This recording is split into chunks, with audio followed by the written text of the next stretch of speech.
A exposição pública do relato de agressão doméstica, física e psicológica da modelo Luísa Brunet reacende a discussão sobre violência contra a mulher. O caso coincide com os debates sobre a Lei Maria da Penha, que completa 10 anos no dia 7 de agosto. O Brasil é o 5º colocado no ranking mundial de homicídios de mulheres. Na Univale, pesquisadores e juristas especialistas no assunto vão se reunir para debater o tema. Esta é a pauta do Viva Voz de hoje, que está no ar pela rádio e também pela TV Univale. Hoje comigo, a acadêmica de jornalismo Rachel Schneider. Boa tarde, Lisa. Boa tarde para você que acompanha o Viva Voz pela rádio e também pela TV Univale. Participe do nosso programa através do Instagram e do Twitter, ambos @VivaVozUnivale. Isso mesmo, e temos duas convidadas no programa de hoje. A socióloga, a professora Ana Cláudia Delfini, obrigada pela presença, Ana. Obrigada. E a antropóloga, a professora Micheline Ramos de Oliveira, obrigada também pela presença, ambas docentes do mestrado em gestão de políticas públicas aqui da Univale. Bom, eu já vou começar pedindo para a gente fazer uma reflexão em cima desse caso super recente, né? Então, foi no início do mês, a atriz e ex-modelo Luísa Brunet disse que foi agredida pelo companheiro, né? O acontecimento gerou uma série de discussões, principalmente nas redes sociais, sobre a violência contra a mulher. Por que esses casos ainda continuam acontecendo, Ana? Oi, boa tarde, meninas. Muito obrigada por esse espaço mais uma vez, né? A gente fica muito feliz de poder usar esse programa e essa parceria aqui com a universidade, né? Então, é bem complicado a gente, mais uma vez, ter que frisar que a gente ainda vive numa cultura patriarcal, não é? Então, não podemos esperar que essa lei, não é, em apenas 10 anos, tenha conseguido alterar padrões de comportamento, não é, bastante enraizados no nosso país, né? Então, é uma lástima, por um lado, ver essa incidência em todas as classes sociais, em todos os grupos, né?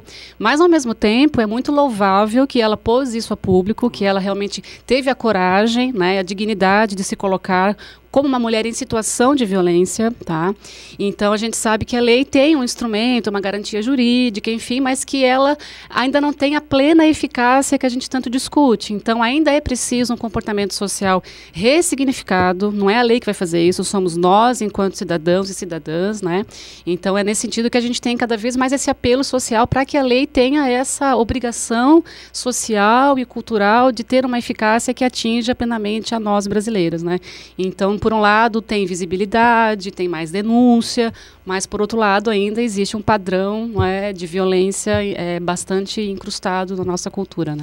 Quer complementar, Sim, Micheline? Primeiramente, boa tarde a vocês, mulheres presentes nesse programa, as nossas telespectadoras, ouvintes e ouvintes. É com muita satisfação que eu estou aqui hoje, porque essa é uma questão bastante delicada, mas é uma questão muito cotidiana, que está muito presente no nosso dia a dia.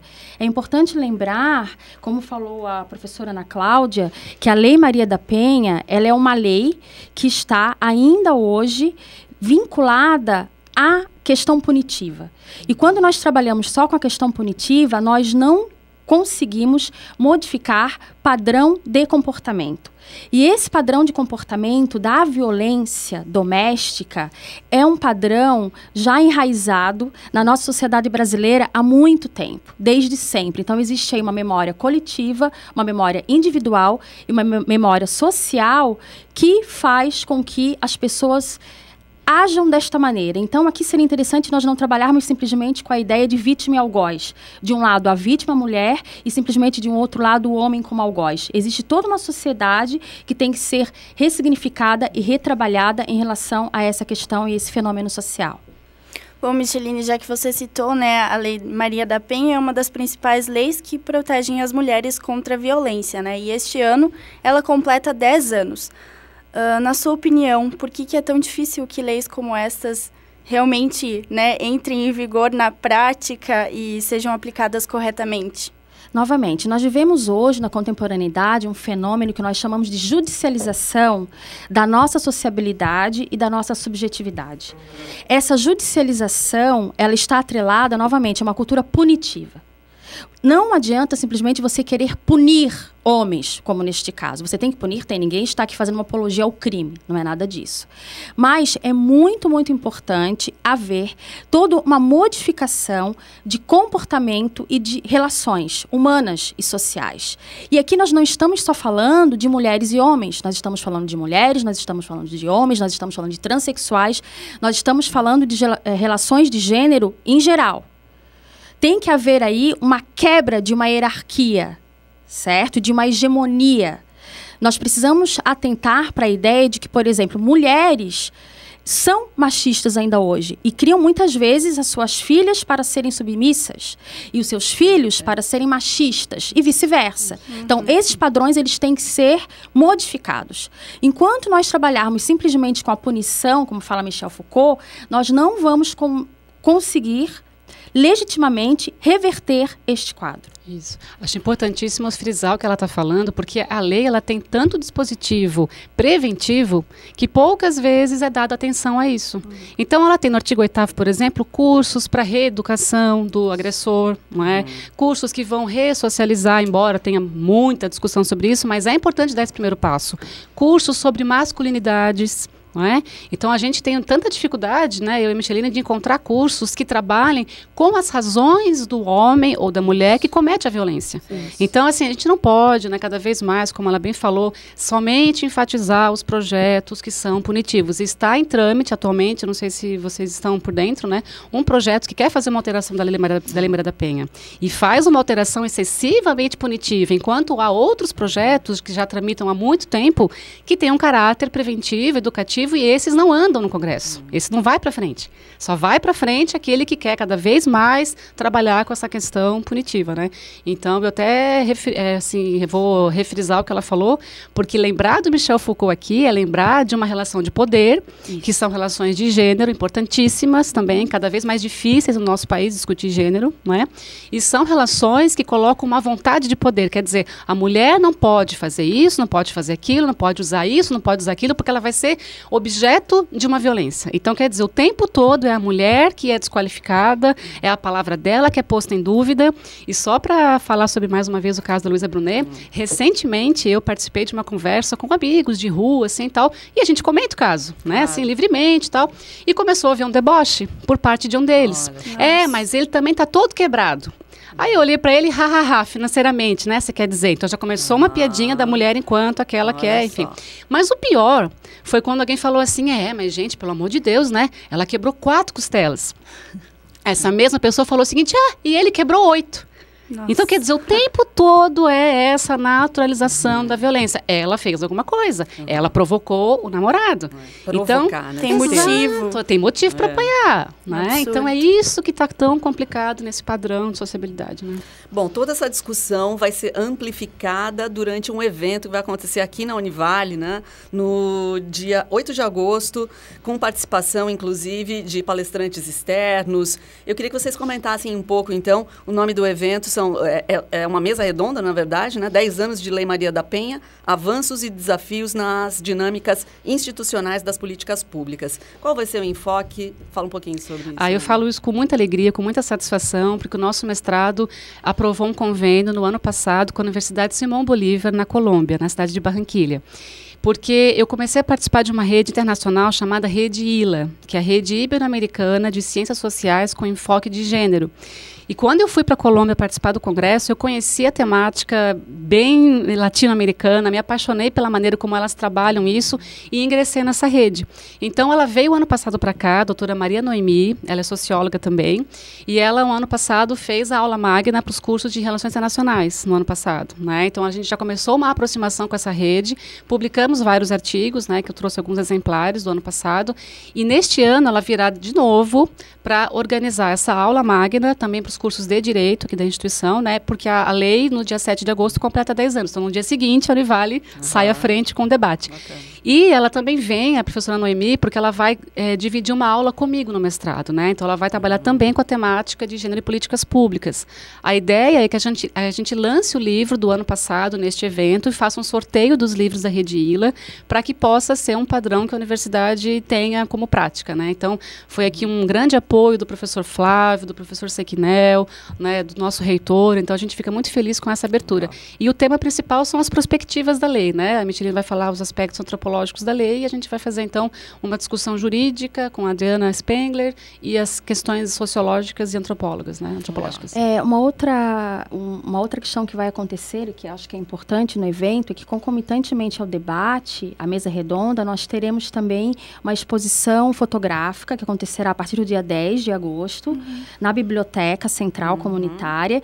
E essa exposição, ela será uma exposição com a temática Mulheres Encarceradas e Liberdade. Então, foram fotografias e imagens que foram realizadas entre os anos de 2005 e 2009, num presídio do Alto Vale de Itajaí, e foram fotografias dirigidas por essas mulheres. Eu confeccionei as imagens, como na época pesquisadora, na época doutoranda, e elas dirigiram, então, essas imagens. É bem interessante porque elas estão lá demonstrando também como que é viver dentro do cárcere e tentar manter, então, a sua subjetividade, a sua identidade. E uma outra questão importante também ainda sobre a Luísa Brunet é que coragem, não é? A mulher, também o homem, as pessoas têm que ter coragem de denunciar as violências vivenciadas e vividas. E uma outra questão ainda também que é importante, que nós temos que começar a desconstruir a utilização de termos como agressores e vítimas, simplesmente. Porque essa dicotomia, ela não dá conta da complexidade dessas relações que são relações humanas e sociais. Por exemplo, eu tenho certeza que tem muitos homens hoje que estão nos ouvindo que não se sentem fazendo parte desse enquadre. Né, desse enquadramento de um homem que é um homem machista, que é um homem violento. Nós temos os homens sensíveis que também são vítimas desse tipo de violência. Ok, bacana. Este evento é uma realização do Programa de Mestrado em Gestão de Políticas Públicas da Univale e da Rede ILA, para promover a realização de intercâmbios, o desenvolvimento de atividades e investigações científicas na área das relações de gênero e políticas públicas. Qual é a importância dessa integração para auxiliar na defesa da mulher? Ela é fundamental, porque as políticas públicas são elas que vão mediar e vão legitimar a modificação de comportamento dos sujeitos. Novamente, não são políticas que têm que ser confeccionadas de cima para baixo. Essas políticas têm que ser confeccionadas ali juntamente com a população, no cotidiano dessa população, certo? A partir dos referenciais, das representações sociais das pessoas, das suas relações.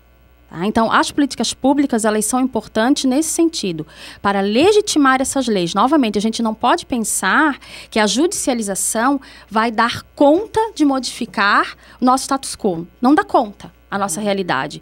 Então, nós temos que legitimar essa modificação no nosso dia a dia. E as políticas públicas, elas são fundamentais em função disso, porque elas vêm como mais uma mediação para tentar auxiliar na modificação. E, novamente, os sujeitos que compõem essas políticas são os sujeitos de agência e são as pessoas que estão ali, vivenciando no cotidiano, no dia a dia, essas relações de violências. E é importantíssimo frisar que a lei prevê uma articulação com os órgãos públicos também, né? Então, quer dizer, a política pública se dá em coparticipação com os sujeitos, né, com as relações políticas. Então, quer dizer, tem que ter uma secretaria, uma coordenadoria, tem que ter um conselho da mulher efetivo, deliberativo, com orçamento, com recursos, delegacias com estrutura, né, com plantão, com jornadas efetivas. Então, quer dizer, a lei não funciona, mas ninguém observa a rede que está por trás, né? Essa pegada jurídica, a pegada política e a coparticipação social, isso é fundamental. Agora, também a gente tem que ter em mente que a gente defende muito a política pública que seja generificada, né, com esse recorte de gênero. Embora também a gente saiba que somente as políticas públicas também, muitas vezes até acabam essencializando esse sujeito, criando... isso é muito comum na política. A gente vê muitas vezes uma velha política, né, para usar esse termo, de que basta você criar uma coordenadoria, pronto, as mulheres estão todas contempladas em uma coordenadoria. Não é bem assim. assim, né? Então, mas tem política pública. Sim, mas como é que ela é? Ela essencializa? É uma política pública de creche só para mãe? Né? Não pensa uma política de jornada de trabalho, de sexualidade, né? Então, quer dizer, só a política pública muitas vezes também não é eficiente, não dá conta, né? Então, mais do que nunca, é essa articulação. Né? Importantíssima essa conversa aqui com as professoras Ana Cláudia Delfini e Micheline Ramos de Oliveira. A gente vai fazer um intervalinho, voltamos já a falar sobre violência doméstica. Já estamos de volta. Hoje a conversa é sobre violência doméstica. Estamos recebendo as professoras Ana Cláudia Delfini e Micheline Ramos de Oliveira. Ambas são palestrantes na mesa redonda que discute os 10 anos da Lei Maria da Penha. Eu gostaria de pedir para a professora Ana Cláudia explicar um pouquinho melhor para nós esse momento de discussão que envolve a aplicação de algumas medidas pelo próprio delegado quando a lei é mencionada, enfim, aplicada. O que está acontecendo exatamente nesse momento, Ana? Está uma discussão bem polêmica porque foi feito esse projeto e não houve uma discussão ampla com a sociedade, né? Então isso nos causa muita estranheza, porque há outros projetos, como eu já falei, né, que demandam cursos de ressocialização, de reeducação social, cultural, enfim, de querer pensar, né, um pouco da prática da violência, enfim, e que não são aprovados, que não vão para a pauta e está já desde 2007 parados, né? E esse apareceu com uma proposta de alterar um artigo da lei, o artigo 12, a linha B, que diz que os delegados, para manter a celeridade do processo, agilizar o afastamento, né, do homem que cometeu a agressão, do ambiente doméstico, enfim, né? Porque a prerrogativa legal atual é que somente o juiz aplique essa medida. Okay. Com essa modificação, a primeira coisa que foi tematizada é a falta do debate coletivo, porque a Lei Maria da Penha ela foi construída a muitas mãos, né? Foram muitos atores e atrizes, né? Foi uma ampla participação do movimento feminista, né? Enfim, então quer dizer, isso já causou a dúvida de que era um projeto corporativista para monopólio, enfim, da segurança pública. Isso é um fato. A segunda questão, que eu não vou entrar muito no mérito porque eu não sou da área jurídica, né? Dizem que é absolutamente inconstitucional, porque somente o juiz tem essa prerrogativa. Eu entendo que existe a intenção, né, de tornar a coisa mais ágil, né, que você já aplique a medida e afaste, né, e cause essa segurança para a mulher. Mas qual é o perigo disso? Pois é porque tem acontecido isso. Enquanto não há medida protetiva, a mulher sofre novas agressões. Inclusive, nesse meio tempo em que ela faz o BO até acontecer a medida, ela pode até falecer. Ela já foi assassinada em vários casos, né? A gente sabe que o objetivo ele é nobre. Só que, veja bem, há uma crítica fundamental ao nosso Brasil, que a Micheline já comentou aqui, que é o aspecto punitivo. O delegado que aplica essa medida pode entender que isso não foi uma agressão, que isso não foi uma violência, que a mulher ela tem um certo chilique, ela é muito histéricazinha, ela está exagerando, porque essa é a principal reclamação que a gente tem nos nossos estudos, né, das mulheres que vão para as delegacias e não recebem um tratamento digno. Elas são novamente desqualificadas. Então, quer dizer, qual é a segurança que nós teremos com a atual cultura policialesca que nós temos na segurança, infelizmente ainda, né, uma herança histórica bastante forte, de achar que o delegado vai entender essa prerrogativa. E outra questão bem importante é também dizer que não há uma estrutura, né, recursos humanos, um efetivo que vá aplicar essa medida a contento. Então, quer dizer, eu não sei se realmente o objetivo de acelerar vai ser alcançado, porque pode morrer ali no papel. Falta de policiais, enfim, né? E uma outra questão importante aí que tem que ser discutida também em relação a isso é que muitas vezes, aliás, 99% dos casos, se pede uma prova. E essa prova é uma prova de um cunho ainda muito reducionista e positivista, que é uma prova de violência física. Só que nós sabemos muito bem que, em boa parte, as mulheres sofrem a violência simbólica. E a violência simbólica, ela pode ter impactos cruéis na vida dessas pessoas, desses sujeitos, dessas mulheres. Delas, das suas filhas, das filhas das suas filhas. Geralmente essa violência é uma violência que perpassa gerações. As mulheres são violentadas simbolicamente. E isso acontece dentro de casa, isso acontece na universidade, isso acontece na sala de aula, isso acontece na sala dos professores, isso acontece em todos os lugares. Nós somos violentadas simbolicamente. Isso tem que ser problematizado também aqui dentro da universidade. A violência simbólica tem que ser levada a sério. Porque a violência simbólica, ela exclui, ela diminui saberes.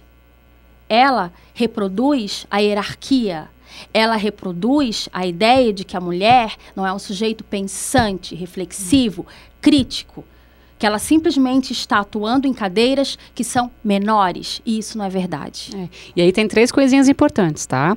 Primeiramente, o projeto fala da mulher como vítima, e a lei fala da mulher enquanto em situação de violência. Então já começa por aí também, bem diferente. Justamente porque não houve um diálogo com os movimentos feministas, não teve essa discussão. Então a Lei Maria da Penha, ela empodera. Esse projeto desempodera. Tá? Segundo, você pode aplicar medidas protetivas para esse caso de violência simbólica que fala Micheline, e as mulheres reclamam justamente disso. É só aplicada uma medida quando há uma violência física. Só que nenhuma violência física começa da noite para o dia. Ela começa com violência psicológica, com ameaça, com piadinhas, com ridicularização. Sempre tem um histórico, né? Tem, exatamente. Então é isso que a lei propõe nesses 10 anos, enxergar essa violência, enxergar o gênero das relações. Agora, se a gente não pode nem falar disso nas escolas, né? Está proibido hoje falar de gênero nas escolas, e a gente sofre isso muito na extensão, porque eu também atuo na extensão nas escolas. A gente fala um pouquinho sobre isso, já vem um relatório das escolas reclamando, porque nós não queremos mais, não sei o quê. A gente tem um cuidado tão grande para até criar eufemismos, quando que, na verdade, tem que ser falada nua e crua o que está acontecendo. A nossa realidade patriarcal, essa simbologia da violência é muito latente, né? Então, a gente tem que realmente colocar o dedo na ferida, né, em relação a isso. Latente em todos os espaços. Micheline, aproveitando que a Univale vai promover essa troca de experiências e ideias com pessoas de outros países em relação à violência doméstica, como que está o cenário do Brasil quando se compara com outros países? Terrível. Né? A violência no nosso país, ela é muito cruel, ela é uma das maiores do mundo. É importante que nós tenhamos essa consciência. Daí eu retorno ao início da minha fala. O nosso país é um país que foi construído historicamente com base na violência ou nas violências.